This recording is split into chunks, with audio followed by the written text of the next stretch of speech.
예, 오늘의 모닝 브리핑 시작하겠습니다. 7월 CPI가 예상치 부합한 수준으로 나오면서 9월 금리 인하 기대감이 높아졌고, 이게 미증시 사상 최고치로 끌어올리는 그런 이제 계기로 작동을 했고요. 주요 증권사들도 대부분 다 이제 강세장 전망을 유지하는 그런 모습을 보이고 있습니다. 우리 증시는 어제 정책 변수에 주춤하긴 했는데, 저녁에 이제 또 수습하는 그런 기사가 나왔고, 또 미국의 어떤 CPI 결과 이후에 어떤 증시가 오른 점, 이런 것들이 긍정적으로 영향을 줄 가능성이 있어 보이고요. 주도주 구도에 주목을 해야 될 것 같습니다. 반도체, 2차전지, 금융, 조선부품에 제약바이오까지 이제 종목군들 변화가 좀 예상되는데, 오늘 장에서 이런 점들 중점적으로 살펴봐야겠습니다. 미증시는 1% 이상 다 올랐고요. 특히 러셀 2000 지수, 중소형 지수를 러셀 2000 지수라고 하는데 3% 가까이 급등을 했어요. 상당히 큰 폭으로 올라가는 그런 모습을 보였죠. 한국 관련 지표들도 일제히 올랐고, 특히 11개 업종이 다 올랐습니다. 오늘 하락한 업종 없이 더 오르고 덜 오르고 이런 차이가 있긴 한데, 어쨌든 다 오른 데다가 업종 중에서 1% 이상 상승한 업종도 되게 많았어요. 그래서 오늘은 이제 전체적으로 특정 종목이 리드했다기보다는 전반적으로 강했다. 그러니까 이렇게 볼 수 있는 거죠. 이슈들을 점검을 해보면 7월 CPI가 잠시 후에 세부 데이터 보여드리겠습니다만은 예상 부합했습니다. 그러니까 예상 범위 안에 들어가면서 금리 인하 가능성이 높아졌다. 그러니까 이 점이 증시를 끌어올리는 가장 결정적인 계기로 이제 작동을 했고요. 약간의 노이즈가 없진 않았거든요. 그러니까 중국이 엔비디아 칩을 사용하지 마라. 그러니까 자국 기업들에 권고했다라는 보도가 있었고, 또 법률가들이 지금 엔비디아하고 AMD가 중국에 판매하는, 수출하는 거의 15%를 미국 정부에 납부하는 걸로 돼 있잖아요. 이거 위법이라는 거예요. 그러니까 헌법 1조 9항에 보면 수출에 대해서는 이제 세금을 부과하지 않는 이런 어떤 항목, 이런 취지의 항목이 있는데, 이거에 대해서 이제 위법이다, 이런 내용들이 나오긴 했거든요. 근데 정부는 그게 아니다라는 입장입니다. 그래서 오히려 다른 기업들에도 확대할 것을 고려하고 있다. 그러니까 지금 인텔도 그 대상이 될 것 같긴 한데, 어쨌든 엔비디아 같은 경우는 이런 노이즈 때문에 오늘 상대적으로 좀 덜 올라가는 1% 이하로 올라가는 이제 그런 모습을 좀 보였고요. 그렇지만 증시 전반적인 어떤 분위기는 더 올라간다. 그러니까 이런 어떤 주장들이 많이 나오고 있습니다. JP모건에서는 긍정적인 기업들의 실적이 유지되고 있기 때문에 강세장 이어질 거다. 그리고 이제 모건 스탠리에서는 관세 관련된 인플레이션 영향은 올해 말에 진정될 거라 향후에 상당한 수준의 금리 인하가 예상이 된다. 또 이런 어떤 분석을 했고요. 그리고 이제 트럼프 대통령은 지금 일부 증권사가 이제 부정적인 어떤 전망을 한 곳 있잖아요. 예를 들어서 골드만삭스 같은 경우는 인플레이션 영향 때문에 연말에 물가 지표가 제법 올라갈 거고, 경기 침체 확률도 한 30% 정도는 그래도 된다. 그러니까 이런 주장을 했는데, 이거에 대해서 이제 트럼프가 비난을 했습니다. 오늘 개인 SNS에 이런 내용들을 올려가지고, 지금 돈이 엄청나게 관세 때문에 미국 정부에 들어오고 있고, 경제가 잘못됐네, 관세 영향 때문에 인플레이션이 어쩌고 되네, 이거 다 가짜다. 그러면서 골드만삭스 CEO에게 뭐라고 이야기를 하냐면, 새로운 이코노미스트를 데리고 와라. 새로운 어떤 분석가들을 데리고 오던가, 아니면 너는 그냥 주식 분석하지 말고 DJ나 해라. 그러니까 이제 솔로몬 CEO가 가끔 이렇게 DJ 활동도 하고 그러나 봐요. 그러니까 개인적인 취미 비슷하게. 그러니까 너는 그냥 그거나 해. 기업 시황 분석하지 말고. 그러니까 이런 식의 어떤 조롱까지 하는 그런 모습을 보였거든요. 그래서 어쨌든 최근에 부정적인 어떤 분석을 하는 곳에 대해서는 이제 트럼프가 또 비판을 하기 시작해서 증권사들도 이제 눈치를 보지 않을까, 또 이렇게도 보여집니다. 7월 CPI 결과를 보면 가장 헤드라인이 2.7% 전년 대비, 예상치가 2.8이었거든요. 헤드라인 예상보다 살짝 아래쪽으로 나왔고, 근데 근원은 예상보다 좀 높게 나오긴 했는데, 어쨌든 종합해서 보면 예상 범위 안에 들어가 있는 거잖아요.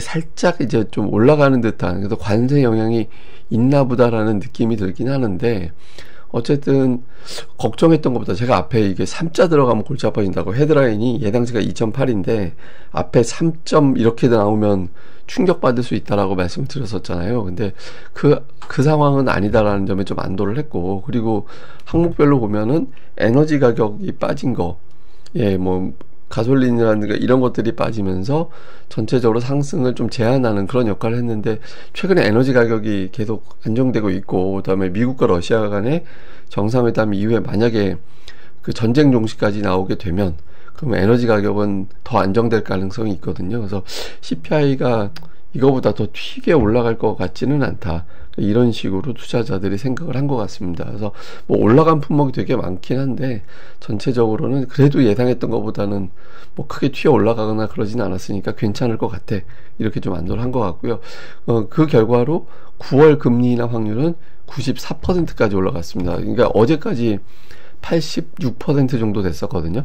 그러니까 85.9% 왔다 갔다 되고 있었는데, 오늘로는 사실상 9월 금리 인하는 거의 확실하다, 그러니까 이런 분위기로 몰아간 것 같아요. 오늘 사실 일부 연준 인사들은 좀 신중하게 발언했거든요. 그러니까 당분간 동결 이런 메시지를 내는 사람들이 나오긴 했는데, 투자자들은 최근에 고용지표가 불안하고 물가가 이 정도로 그래도 버텨주면 금리 내리는 게 맞아, 이렇게 돼서 제가 보기에는 금리 인하 확률이 높아졌다라기보다는 금리 인하 해야 돼, 이런 쪽 분위기로 끌어가는 것 같은 느낌도 들긴 하는데, 어쨌든 금리가 유력해졌다라는 점에서 이제 시장에서는 그냥 올라가도 된다, 증시 올려야 돼, 뭐 이렇게 이제 분위기가 만들어졌던 것 같습니다. 근데 또 그렇게 되는 게, 이 데이터는 뭐냐면 이제 운용사들하고 레버리지 펀드가 미국 선물을 어떻게 베팅하고 있는지인데, 계속 어쨌든 선물 상승 쪽 베팅이 유지가 되고 있어요. 그러니까 상승 쪽 베팅이 계속 유지가 되고 있다라는 거는 시장이 쉽게 빠지지 않을 것이다, 올라간다, 이렇게 투자자들이 계속 생각하고 있다라는 거잖아요. 그리고 그 실적 발표하는 자리에서 그 경기 침체를 언급하는 횟수가 되게 낮아졌어요. 예, 지금은 뭐 300개 정도밖에 되지 않는, 뭐 그 정도밖에 안 되거든요. 그래서 이 정도라면 경기 침체 걱정이 없고 기업들의 실적은 양호하고 금리는 내릴 것 같고, 그러면 주식시장 더 올라가는 거 아니냐, 이렇게 투자자들이 지금 생각을 하는 것 같습니다. 그러니까 지난주에 이제 그 ETF 자금이 살짝 빠져나가긴 했거든요. 그 대형주 쪽에 자금이 되고 나가기도 하고 그런 모습이 관찰되긴 했는데, 다만 이제 지난주에 제가 한번 말씀드린 거긴 합니다만, 대규모 국채 발행이 있었잖아요.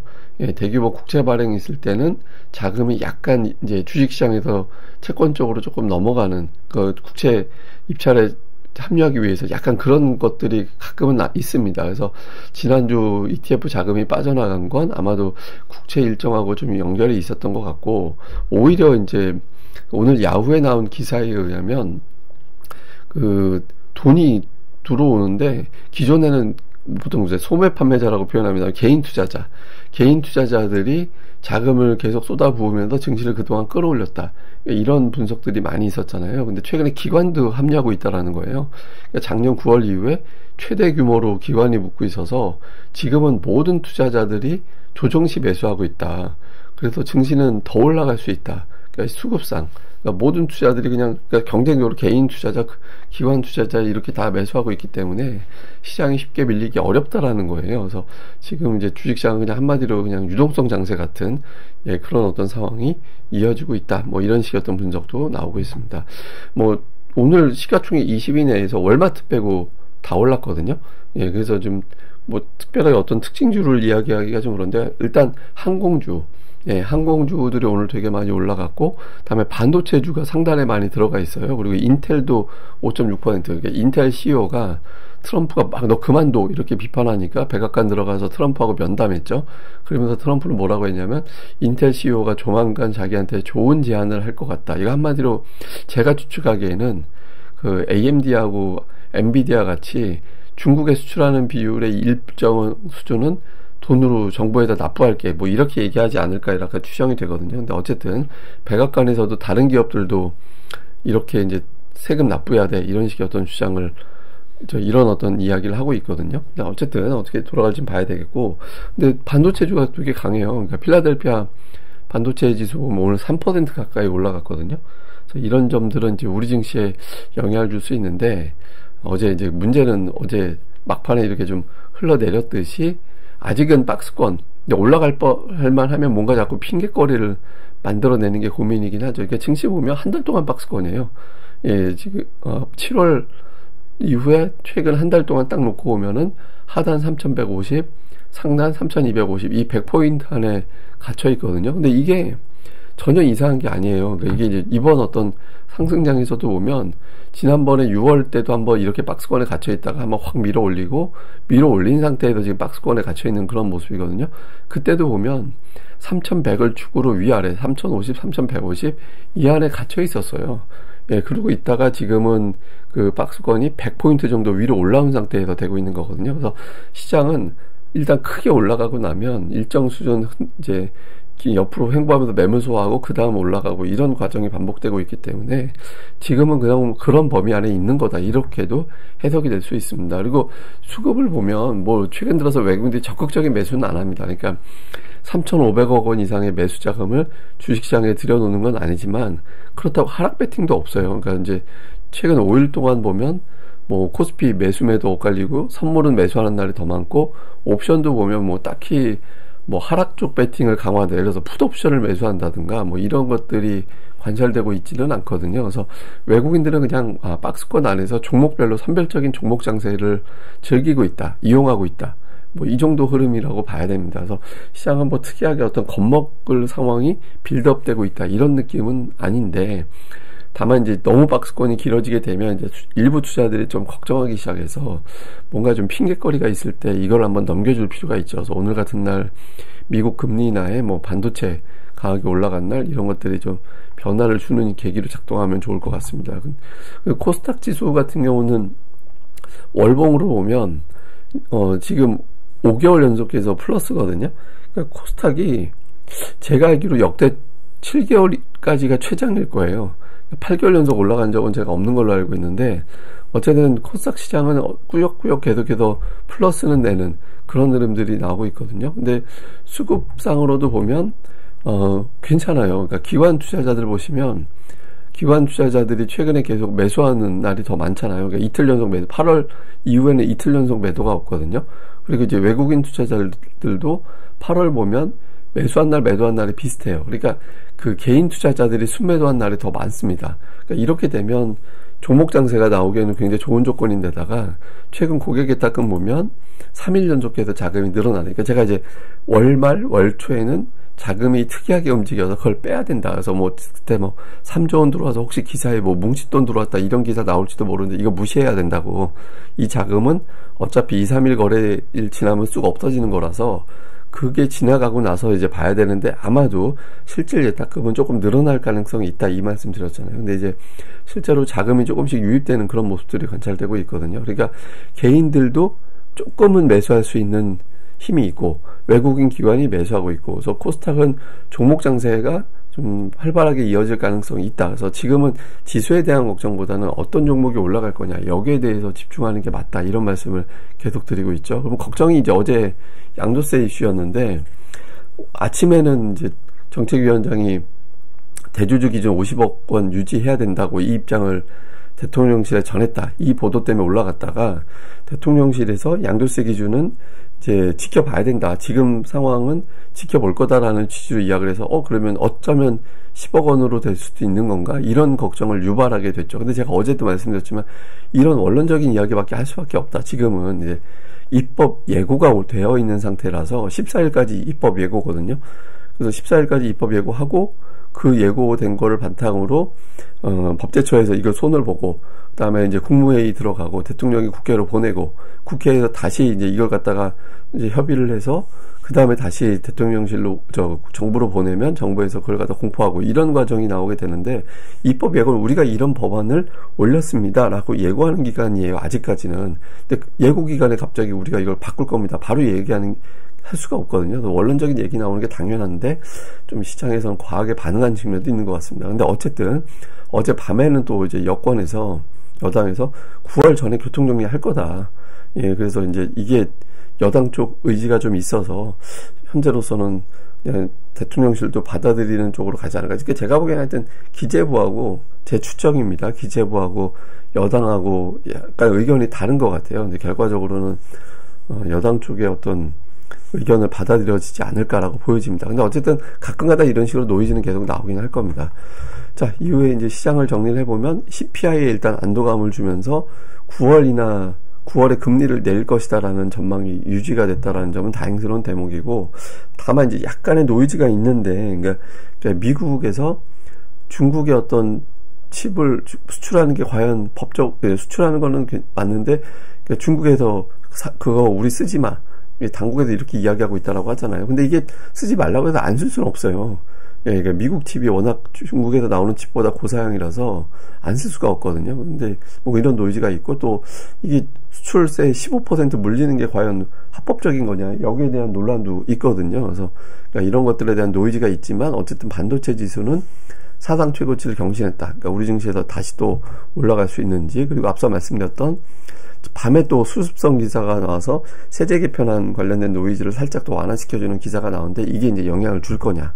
그 다음에 이제 주요 종목, 반도체 2차전지, 제약, 금융, 이게 시가총액 최상단에 있는 종목들이고, 여기에 방산과 원전 관련된 종목군들이 하나씩 들어가 있는 그런 구도잖아요. 그래서 뭐 여기서 2개 정도, 예, 계속해서, 그러니까 항상 주도주가 하나가 있는 장보다 2개가 있는 장이 큰 돈이 들어왔다라는 시그널이 될 수 있거든요. 그래서 이런 구도를 잘 봐야 될 것 같습니다. 근데 최근에 5일 동안 저는 뭐 이렇게 5일간의 추세를 수시로 비교해서 보거든요. 그러니까 주요 업종별 코스닥, 코스피 이렇게 해놓고서 이제 최근 5일 중에서 추세가 어떻게 되느냐, 그 다음에 최근 마지막 3일 중에서 강했던 종목이 뭐냐, 이런 것들을 자꾸 따져서 보게 되는데, 가장 상승 비율이 현재까지 높은 거는 자동차하고 카카오예요. 근데 자동차는 워낙 완만하게 올라가서 사실상 제자리죠. 보시다시피 상승률이 크지 않았잖아요. 그리고 카카오는 되게 열심히 올라갔다가 어제 이제 약간 쉬어가는, 예, 그런 모습이 나왔고, 최근에 이제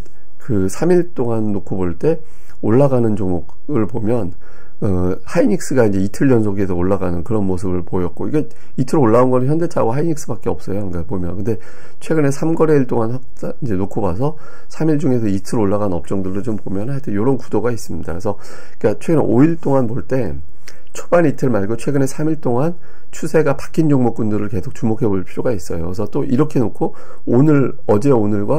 어제 그제와 오늘하고 또 종목들 비교해 보면서 어떤 것들이 추세적으로 이제 올라가는 추세를 보이기 시작하는지, 이런 것들 자꾸 관찰해 보는 게, 이게 제가 이제 보여드리는 게 뭐 여러분들 이 안에서 종목을 찾아보세요 이런 의미가 아니라, 여러분들도 이런 식으로 뭐 이렇게 뭐 모든 업종을 다 보는 건 여러분들 힘들 거니까 한 3개 업종 정도 찍어서 내 종목이 또 포함시켜 놓고 내 종목이 이 안에 어느 정도 위치에 있는지 이런 것들 자꾸 비교해 보는 게 또 좋은 거라서 한번 또 이제 보여드렸습니다.